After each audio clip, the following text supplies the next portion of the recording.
자원봉사론 강의를 담당하는 박정인 교수입니다. 제14주차 1강의는 기말고사로 가름하고요. 제14주차 2강의를 지금부터 시작하도록 하겠습니다. 제15주차 2강의는 제16장 자원봉사의 문제점과 과제 중에서 자원봉사 활동의 문제점에 대해서 살펴볼 것입니다. 1990년대를 분기점으로 하여 우리나라에서는 자원봉사 활동에 대한 참여가 늘어나고 자원봉사 활동을 조직화, 체계화하기 위한 노력이 다양한 모습으로 나타나기 시작하였습니다.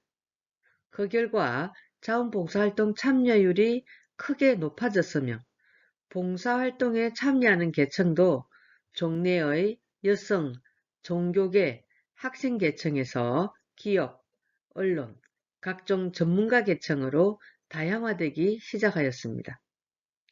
그러나 자원봉사활동 현황을 살펴보면 참여율에 있어서 자원봉사 문화가 성숙 단계에 접어든 서구의 경우에 비해 크게 저조한 실정입니다. 또한 그마저도 자원봉사활동 동기에 있어서 유도된 강제성에 의한 참여가 많은 편이어서 일반 시민의 자발적 참여가 아직은 크게 미흡하다고 할 수 있습니다. 제16장에서는 현재 우리나라 자원봉사활동의 문제점과 과제를 살펴볼 것입니다. 또한 이러한 자원봉사활동 문제점은 대부분 자원봉사자에 대한 관리 과정이 적절치 못하여 발생한 것이 대부분이기 때문에 자원봉사 관리상의 문제점과 과제를 살펴보도록 하겠습니다. 이를 통해서 향후 우리나라 자원봉사활동 활성화 및 과정에 대한 발전 방안에 대해서 모색하도록 하겠습니다. 제16장 자원봉사의 문제점과 과제에 앞서 제13장에서 강의했던 과제 문항을 한 번 더 살펴본 후에 기말고사 문항에 대한 대비점도 살펴보고 그리고 자원봉사 활동의 문제점에 대한 강의를 하도록 하겠습니다. 제13주차 1강의 과제는 첫 번째 문항으로 캐롤의 기업의 사회적 책임 분류를 구체적으로 설명하시오이며 두 번째 문항으로는 기업 자원봉사활동의 사회적 체계 이론을 설명하시오입니다. 캐롤은 기업의 사회적 책임의 단계를 네 가지로 분류하였습니다. 경제적 책임과 법률적 책임, 윤리적 책임, 박애주의적 책임으로 구체적으로 분류하였지요. 경제적 책임으로서는 이윤 창출을 추구하고 법률적 책임으로서는 준법을 지키며 윤리적 책임으로서는 기업 운영상의 윤리성을 확보하여야 하고 박애주의적 책임으로서는 좋은 기업 시민을 추구하는 것입니다. 이러한 책임을 네 가지로 분류한 학자는 캐롤입니다. 제14장 기업자원봉사활동에서 세 번째로 기업자원봉사 이론입니다. 기업자원봉사의 필요성을 설명할 수 있는 이론은 세 가지로 정리할 수 있습니다. 첫 번째는 사회체계 이론이고 두 번째 기업의 사회적 책임론, 세 번째는 계몽된 자기이익론으로 설명할 수가 있습니다. 그러면 첫 번째인 사회체계 이론에 대해서 살펴볼까요? 사회체계론에 의하면 사회를 구성하는 크고 작은 모든 체계는 서로 연결되어 상호작용하는 부분들의 합으로서 하나의 전체로서의 살아있는 개방체계를 이룹니다. 즉, 상호작용 중에 있는 부분들이 하나의 전체 환경을 만들어가며 그렇게 만들어진 전체 환경은 다시 부분들에게 영향을 미치로써 부분과 전체가 떼려야 뗄 수 없는 하나의 공동체로 공존하고 있는 것입니다. 체계론적 관점으로 기업은 기업 자체만의 것이 아닌 사회 전체에 속한 한 부분이며 결코 사회를 떠나 혼자서 존립할 수 없는 존재입니다. 기업의 발전은 기업 혼자만으로 이루어진 것이 아니고 사회의 다른 부분들이 그렇게 뒷받침해준 결과라는 사실이고, 기업이 계속 존립해 나가기 위해서는 필요한 에너지를 사회의 다른 부분들로부터 계속 공급받아야 한다는 사실입니다. 사회 부분들 간에 서로를 향해 열려진 경계를 통해 상호작용이 계속될 때 전체 사회가 쓸 수 있는 에너지의 양은 증대되고 사회는 시너지라고 하는 활력을 갖추게 되겠죠. 이런 상생 개념을 자원봉사에 적용하면 자원봉사를 하는 기업과 지역사회는 서로의 요구를 충족시켜 가면서 제공하는 척과 받는 척 사이에 불평등하거나 일방적인 우열관계 또는 갈등 관계가 아닌 수평적, 생산적, 시너지적 관계를 형성함으로써 서로에게 유리한 결과를 창조할 수 있습니다.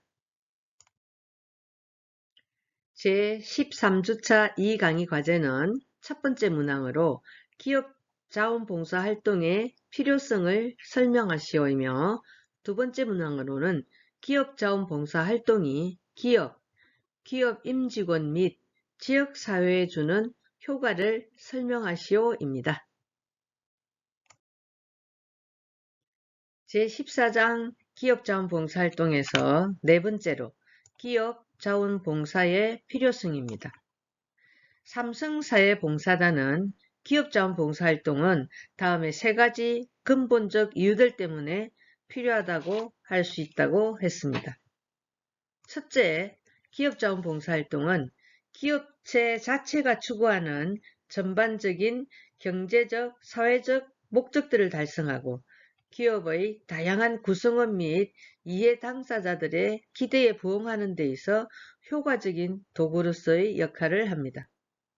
둘째, 기업자원봉사활동은 매우 어려운 인간적, 사회적, 경제적 문제들에 대한 해결을 열망하는 지역사회를 위해 인간적 재능과 에너지를 공급할 수 있는 근원이 됩니다.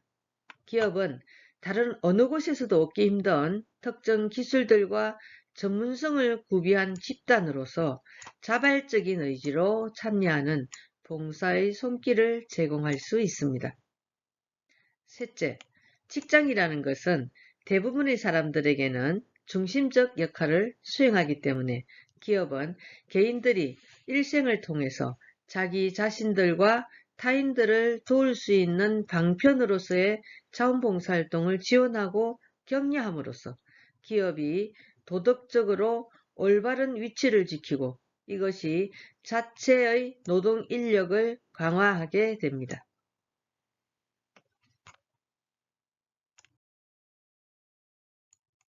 셋째, 지역사회 측면에서 보면 기업의 자원봉사활동은 기업들의 자발적인 의지로 참여하는 봉사의 손길을 제공받을 수 있습니다.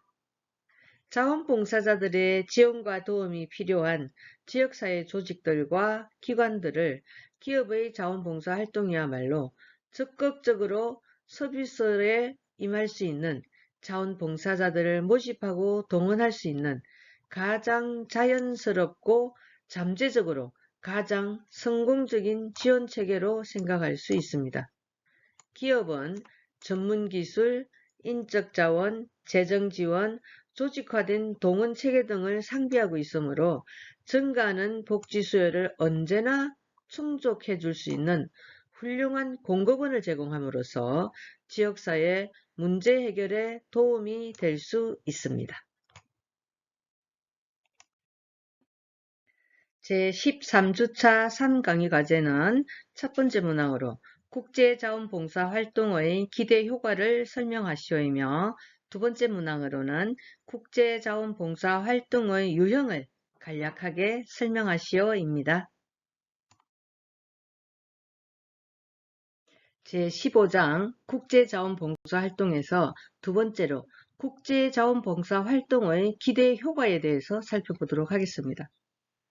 국제자원봉사를 통해 기대되는 효과는 5가지로 나누어서 볼 수가 있는데요. 첫 번째는 세계 시민으로 여러 사람을 만나는 것이며, 두 번째는 국제사회에 공헌하고, 세 번째 자신의 성장, 네 번째 자기 발견, 다섯 번째 경제적 이익과 부의 환원으로 나누어서 설명해 드리겠습니다.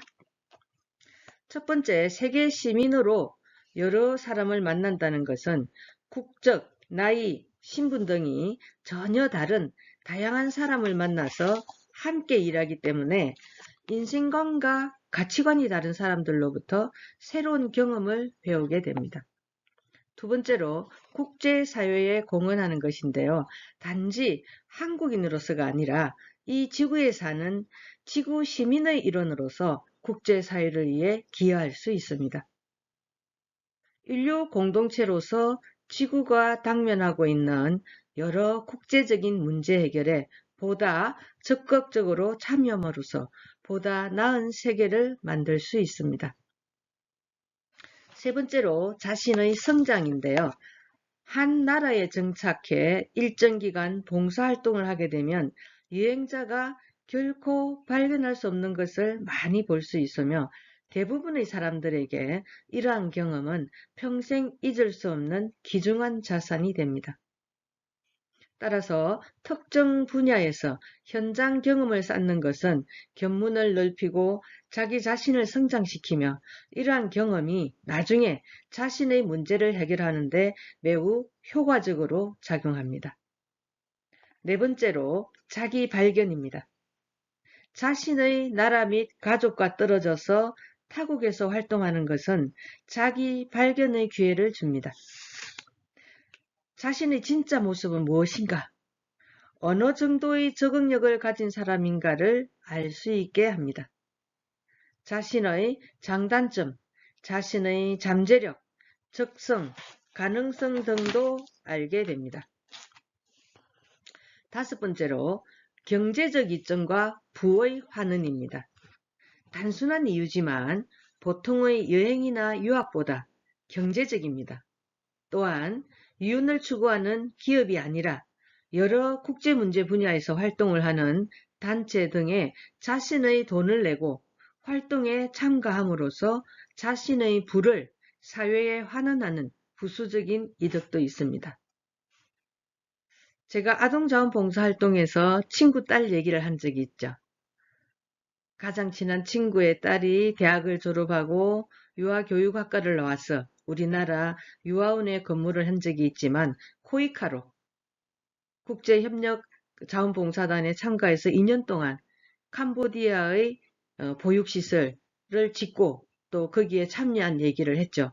2년 동안 하면서 또 2천만 원의 그 돈을 모아가지고 와서 한국에 와서 또 다른 자기 분야에 투자를 하더라고요.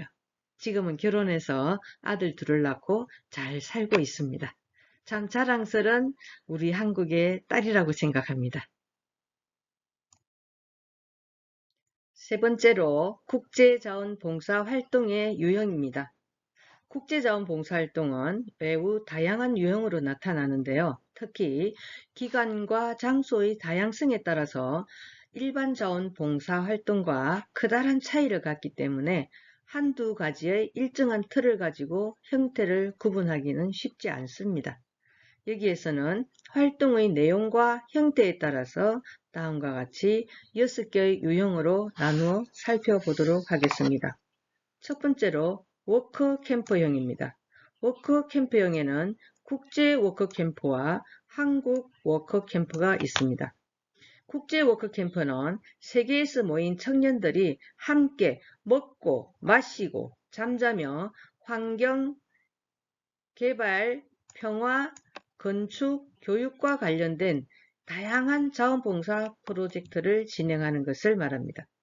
두 번째, 한국 워크캠프는 한국에서 열리는 국제 워크캠프로서 문화, 청소년, 사회, 예술, 환경, 장애, 세계유산 등 다양한 주체로 개최됩니다. 우리나라에서 보면 잼버리 캠프라든지 국제 행사가 다양하게 있었죠. 워커 캠핑이에요. 두 번째로 개인 단기형이 있습니다. 단기간에 자원봉사활동을 실천하거나 특정한 경험을 쌓기 위해 참여하는 경우로서 활동지에 일정 기간을 거주하면서 상근이나 비상근으로 활동하는 유형을 말합니다. 주요 활동은 자연보호, 야생생물보호 관련 활동, 복지, 교육 관련 활동 등 다양합니다. 세 번째로 정기 방문형이 있습니다. 해외 민간단체 사무소나 병원 등의 복지시설에 매일 혹은 매주 몇 번씩 정기적으로 통근하면서 활동하는 것입니다. 자기 집에서 통근하는 국내 자원봉사 활동의 회판이죠. 유학이나 민박을 하면서 활동을 하는 사람, 해외에 몇 개월 사는 동안 활동하는 사람도 있습니다. 네 번째로 장기 개발형입니다. 최저 1년 이상 현지에 체류하면서 개발 활동에 종사하는 형태로서 개발 활동은 환경, 교육, 농촌 개발 활동, 기술 지도 등을 포함합니다. 개발도상국의 활동이 주 전문가로 활동하기 때문에 이에 필요한 전문 지식이나 경험이 필요한 경우가 대부분이며 대개 생활비 정도의 수당과 항공료를 지급받습니다. 다섯 번째로 긴급 원조형이 있습니다.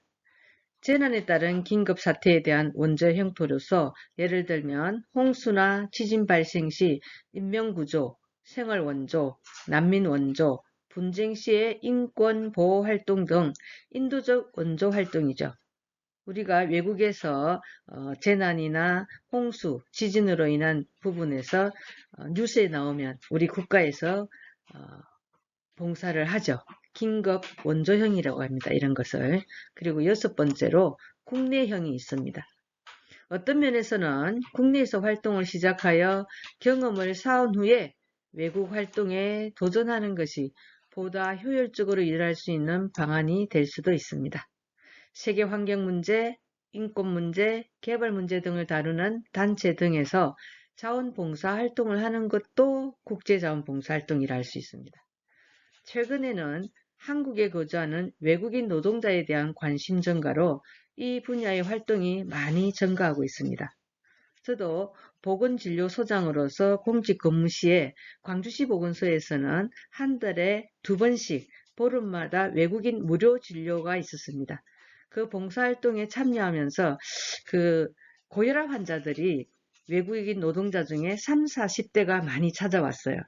다들 혈압이 높아서 이 기계가 고장이 났나 하고 저도 측정을 해봤는데 제 혈압이 160에 110이 나온 거예요. 10분 후에 안정을 취한 후에 다시 측정해도 계속 높게 나왔습니다. 그래서 수원혈압계가 정확하니까 수원혈압계로 다시 측정을 해도 마찬가지로 높게 나왔어요. 그래서 제가 20년 전의 일이지만 그때부터 다시 고혈압약을 복용하게 되었습니다. 봉사활동을 하면서 저의 질병을 발견하고 관리할 수 있게 된 것이죠. 일거양득의 효과가 있었습니다. 지금까지 고혈압 관리를 잘하면서 잘 지내고 있습니다. 봉사활동 덕분에요. 여러분도 어떤 계기가 되면 자원봉사활동에 또 우리나라나 국내에서 하는 외국인을 위한 봉사활동에도 한 번씩 참여해 보도록 권하고 싶습니다. 기말고사 대비 예비 문항을 말씀드리겠습니다. 각 문항당 10점씩으로 3문제입니다. 첫 번째 문제는 노인자원봉사의 목표와 노인을 위한 자원봉사자의 준수사항을 설명하시오이며 두 번째 문제로는 대학자원봉사 활동의 개인적 의미와 사회적 의미를 설명하시오이며 세 번째 문항으로는 현재 우리나라 자원봉사의 문제점과 자원봉사 관리의 과제를 설명하시오입니다. 노인이 수행하기 위한 발달 가업의 목표입니다. 인간은 누구나 태어나면서부터 죽을 때까지 일정한 주기를 통한 발달 과업을 가지고 있습니다. 이러한 발달 과업과 관련하여 에릭슨은 인간의 성장 발달을 8단계로 나누어 노년기의 발달 과정을 자아통합이라고 하였습니다. 그는 노년기를 노인 자신이 살아온 삶을 돌아보는 시기로 자신의 생애를 돌아보면서 보람과 가치가 있었다는 것을 인식하고 오랜 삶의 경륜을 통한 지혜를 획득하게 되면 자아 통합을 할 수 있다고 하였습니다. 하비거스트는 인생의 발달 단계를 6개로 나누고 노년기의 발달 과업을 6단계로 나누었습니다. 첫째, 신체적인 능력과 건강의 쇠퇴에 대한 인식과 적응. 두 번째, 정년 퇴직과 소득 감소에 대한 적용. 세 번째, 배우자의 죽음에 대한 적응. 네 번째, 동년배들과의 유대 강화. 다섯 번째, 사회적인 역할에 대한 적응. 여섯 번째, 노후 생활에 맞는 물리적인 환경의 조성 및 적응으로 나누었습니다. 따라서 노인들도 이러한 발달 과업을 달성하기 위하여 자신의 잔존 능력을 발휘하여 자원봉사 활동을 할 필요가 있습니다. 네 번째로 노인을 위한 자원봉사자의 원칙과 준수사항에서 두 번째로 노인을 위한 자원봉사자의 준수사항과 금지사항에 대한 설명입니다. 첫째, 노인을 위한 자원봉사자의 준수사항을 10가지로 나누어서 설명해 드리겠습니다. 1. 노인들에게 봉사할 때는 단정한 외모와 겸손한 태도를 가지고 대하여야 합니다. 2. 노인들을 위한 봉사활동은 노인들의 관심사에서 출발해야 합니다. 3. 노인이 원하는 욕구와 요구에 맞게 봉사활동을 해야 합니다. 4. 봉사활동을 계획할 때는 노인들과 상의하여 서로 합의하에 계획하고 실천해야 합니다. 5. 봉사활동에 대한 한계를 분명히 하여 무리한 자원봉사활동은 삼가하도록 해야 합니다. 제가 아는 분은 타지에서 시골 마을로 이사를 왔습니다. 이분은 주민들과 잘 지내기 위해서 노인회관에서 매일 점심 봉사활동을 하고 있는 거예요. 자기 볼일은 보지도 못하고. 그러면 사람이 지치게 되겠죠. 처음에는 일주일에 한 번씩, 그 다음에는 일주일에 2번씩 점차 자기 건강 상태에 맞춰서 베이스를 조절하는 게 좋겠죠. 6. 노인들과 약속한 사항들은 꼭 지켜 신뢰받는 봉사자가 되어야 합니다. 약속을 지키지 못할 경우에는 그 이유를 사전에 자세히 설명해 드려야 합니다. 저는 봉사활동은 아니지만 방문간호 사업을 하고 있는데요. 그 시간이 가끔 변동될 때가 있습니다. 그럼 어르신들은 굉장히 난감해 하세요. 봉사활동이라도 꼭 약속한 시간 또 못 지킬 경우에는 사전 설명을 해드려야 한다는 것이죠. 7. 봉사활동 중에 알게 된 노인에 관한 비밀을 보장해 주어야 합니다. 부연 설명이 필요가 없겠죠. 8. 봉사활동을 계속하지 못할 경우에는 대상 노인에게 상처를 주지 않도록 노인과의 관계를 신중하게 종결해야 합니다. 9. 봉사활동에 대한 결과를 기록, 점검, 평가하여 참고 자료들을 남겨야 합니다. 10. 노인 분야에 관한 전문적인 지식과 기술을 습득하고 자신의 성장을 위한 지속적인 노력을 해야 합니다. 제12장 대학자원봉사활동입니다. 그 첫 번째로 대학자원봉사의 의의를 살펴보도록 하겠습니다. 2011년 7월 21일 일부 개정된 고등교육법 법률 제8638호 제28조에 따르면 대학은 인격을 도야하고 국가와 인류 사회의 발전에 필요한 학술의 심오한 이론과 그 응용 방법을 교수 연구하며 국가와 인류 사회의 공헌함을 목적으로 한다고 규정된 것처럼 대학의 역할은 일반 교육과 전문 교육, 제 능력 육성을 통하여 국가적, 사회적, 개별적 기능을 기르는 것이고 그중 사회적 기능의 사회봉사 기능으로 대학의 자원봉사 기능이 포함된다고 하겠습니다. 대학생 자원봉사활동은 개인적인 의미와 사회적인 의미를 찾을 수 있는데 개인적으로는 개인의 시간에 기술이나 지식 및 능력을 사회에 반환하는 활동을 함으로써 자기 스스로의 삶을 충족되게 하는 기능이 있습니다. 사회적으로는 사회적 공공기능이 미치지 못하는 부분에 지성과 전문적 기량을 공급할 수 있는 라인을 형성시킴으로써 지역사회 변화와 지역 주민의 요구를 직접 체험하고 발생된 문제점을 대변하여 정책으로 이끌어냄으로써 공동체 발전에 기여할 수 있는 것을 들 수 있습니다.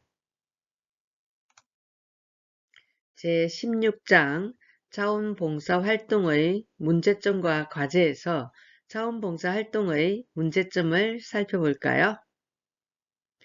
1990년대를 분기점으로 하여 우리나라에서는 자원봉사활동에 대한 참여가 늘어나고 자원봉사활동을 조직화, 체계화하기 위한 노력이 다양한 모습으로 나타나기 시작하였습니다. 그 결과 자원봉사활동 참여율이 크게 높아졌으며 봉사활동에 참여하는 계층도 종래의 여성, 종교계, 학생계층에서 기업, 언론, 각종 전문가 계층으로 다양화되기 시작하였습니다. 그러나 아직 구체적인 내용을 들여다보면 극복해야 할 문제점과 개선 과제가 여전히 남아 있습니다. 통계 기관에 따라 차이를 보이고 있으나 15세 이상 인구를 기준으로 하여 볼 때 15에서 20%대에 머물고 있는 자원봉사 참여율의 문제는 자원봉사 문화가 성숙 단계에 접어든 서구의 50%대 수준에는 크게 미흡하고 그마저도 자원봉사 활동을 정규 교육 과정으로 만든 학교나 인사 고과에 반영하는 등 유도된 강제성을 보이는 등 기업의 참여를 제외한다면 일반 시민들의 자원봉사활동 참여는 아직은 크게 미흡합니다. 그러나 이는 일거에 해결될 수 없는 것으로 다음의 문제점을 5가지로 나누어서 살펴보도록 하겠습니다. 첫 번째로 지속성과 정기성 부족입니다. 두 번째는 프로그램의 한계, 세 번째는 체계적 관계의 한계, 네 번째 형식적인 자원봉사활동, 다섯 번째로 자원봉사활동의 동기부여 부족을 들 수가 있습니다. 지속성과 정기성 부족 부분을 보면은 참여율 문제보다도 실질적 면에서 더 큰 문제는 자원봉사활동의 지속기간이 짧다는 것입니다. 두 번째, 프로그램의 한계를 보면 자원봉사자를 활용하여 프로그램을 운영하고 있지만 자원봉사자의 활동 욕구를 반영한 프로그램의 개발은 미흡하다는 것이지요.